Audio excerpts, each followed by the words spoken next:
juntinho, vem. Ei, hoje é dia de papo cabeça e a gente está falando com a cabeça daquele homem, daquela mulher que muitas vezes tentam engravidar e não conseguem. Por isso que ele está aqui com a gente hoje, Dr. Fernando Macedo, que é especialista em reprodução humana da Clínica Reporfert. O que foi que você tá... Vocês aprontaram alguma? Pergunta pro doutor aqui. O que vocês aprontaram? O doutor ficou até vermelho. É que foi boa a pergunta. O Frederico está aí ao vivo para conversar com a gente. Oi, Fred, boa tarde, tudo bem? Boa tarde, tudo bem. A minha dúvida seria sobre a frequência das relações sexuais, se elas interferem, se elas ajudam ou atrapalham na reprodução, na fertilização, né, para ter neném. Excelente pergunta. Nós orientamos, né, assim, de forma geral, que o número de relações assim que facilita a incidência de gravidez, que facilita a gravidez, é o casal tendo de 2 a 3 relações pelo menos por semana. Tá? Porque nós sabemos que o espermatozoide vive dentro da mulher 24 horas e o óvulo vive mais ou menos o espermatozoide vive 48 horas e o óvulo vive 24 horas. Se o casal tiver uma relação por semana, ele já tem uma proteção de 3 dias. Se ele tiver 2 relações, já praticamente protege mais, tá certo? Então, assim, a recomendação nossa é que tenha de 2 a 3 relações por semana, não pode fazer igual o Papai Noel, uma vez por ano, que daí não engravida mesmo, entendeu? Então, tem que ter relação, tem que ter contato físico, pode ter todo dia, pode ter 2 vezes por dia, essa coisa assim que tem que ter uma vez por semana para concentrar o espermatozoide, tem que ter só no dia fértil, não. A recomendação é que o casal tenha de 2 a 3 vezes por semana, pode tentar aumentar um pouquinho na fase mais fértil da mulher, mas a mulher pode ovular precocemente ou tardiamente, então ele pegando toda a semana, ele protege tanto aquela que ovula um pouquinho antes e aquela que ovula um pouquinho depois. Então a recomendação nossa é essa. Agora, deixa eu só tirar uma curiosidade, é comum a gente ver em filmes ou novelas, enfim, né? Quando o casal quer engravidar, a mulher com um termômetro andando para cima e para baixo, a minha temperatura levantou, estou ovulando ou não. Existe alguma regra nesse sentido? Esses filmes foram baseados nisso, né? Do estresse, né? Da pessoa tentar engravidar, assim...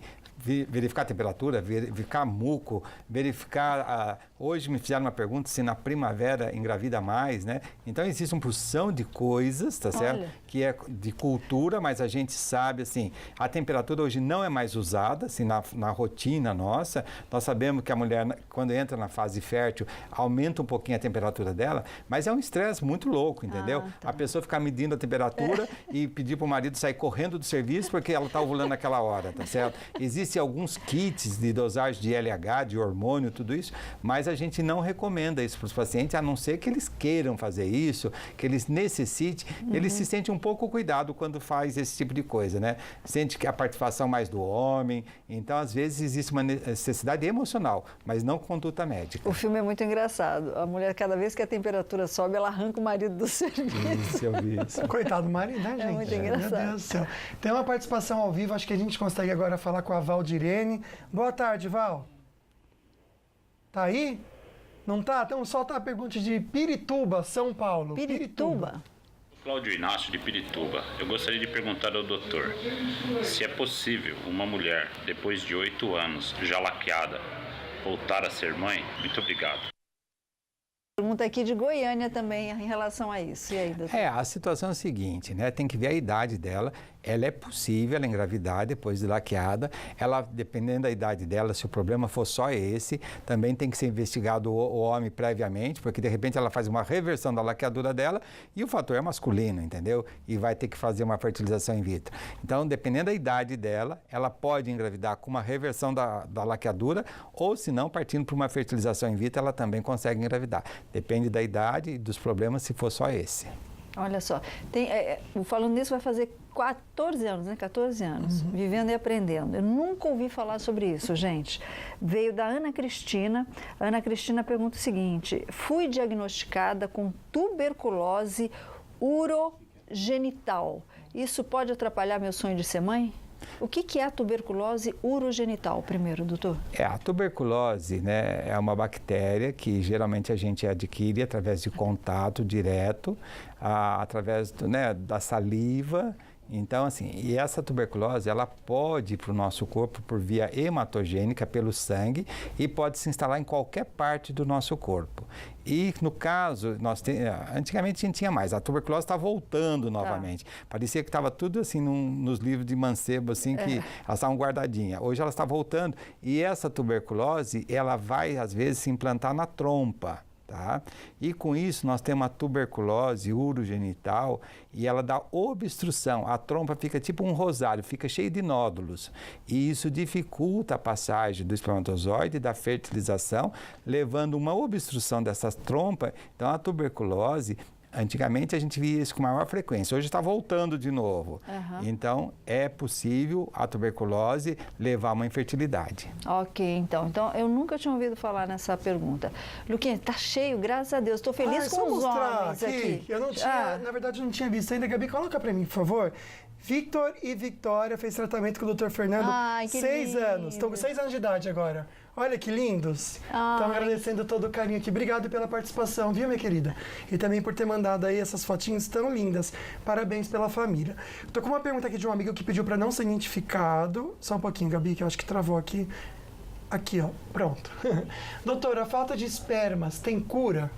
Sim, a falta de espermatozoide, nós temos que ter o diagnóstico. A pessoa pode ter uma azospermia, que é a falta de espermatozoide no ejaculado, mas se nós procurarmos na fonte, que é no testículo ou no epidídimo, nós podemos encontrar espermatozoide. Então, através de cirurgias tipo TESA ou TESE, nós vamos direto no testículo e procuramos espermatozoide lá. Então, nós tratamos dessa forma.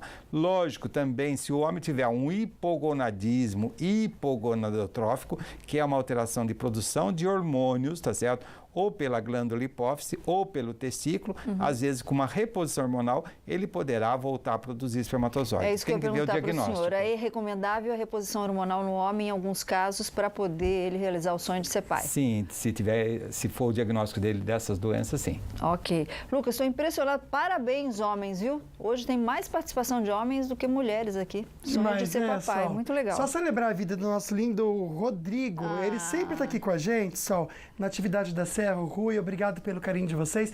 Fez aniversário ontem. Que lindo. Obrigado aí pela companhia, viu, menino? Deus abençoe muito você. Os Correios já começaram a fechar 41 agências em 15 estados.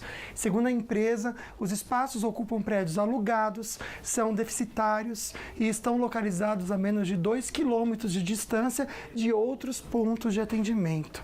A companhia informa que o fechamento das agências faz parte de um processo de remodelagem da rede de atendimento dos Correios, que prevê a substituição de unidades convencionais por soluções mais adequadas às necessidades dos clientes. O que a gente sabe é que está em crise, né, Sol? Tá feia a coisa. Você sabe, eu fui no banco hoje para poder tirar o extrato do cartão de crédito que venceu no dia 15 e não chegou. Não chegou. Então, na e internet muitas greves eu não consegui. também, né? A gente sabe que realmente está em crise por lá, né? Tá em crise. Se for para melhorar, tá valendo. Né? Mas diminuir atendimento dificilmente melhora, né? Não. Tudo bem. A gente vai conhecer daqui a pouquinho, eu quero morar lá, eu sei que você vai querer ir também. É uma cidade abandonada que está sendo engolida por uma floresta, só tem 15 moradores. É lá que eu quero, eu e os cachorros. Vamos pra lá? E tem uma vaca também, eu já conto pra vocês isso daí, mas bora aí receber carinho do WhatsApp. Uma vaca? Boa tarde a todos do Vale, meu nome é Jenny, estou mandando um beijão pro Luquinha, pra Sol, a todos da emissora, direto aqui do Japão. Bye, bye. Beijo a todos. Tchau.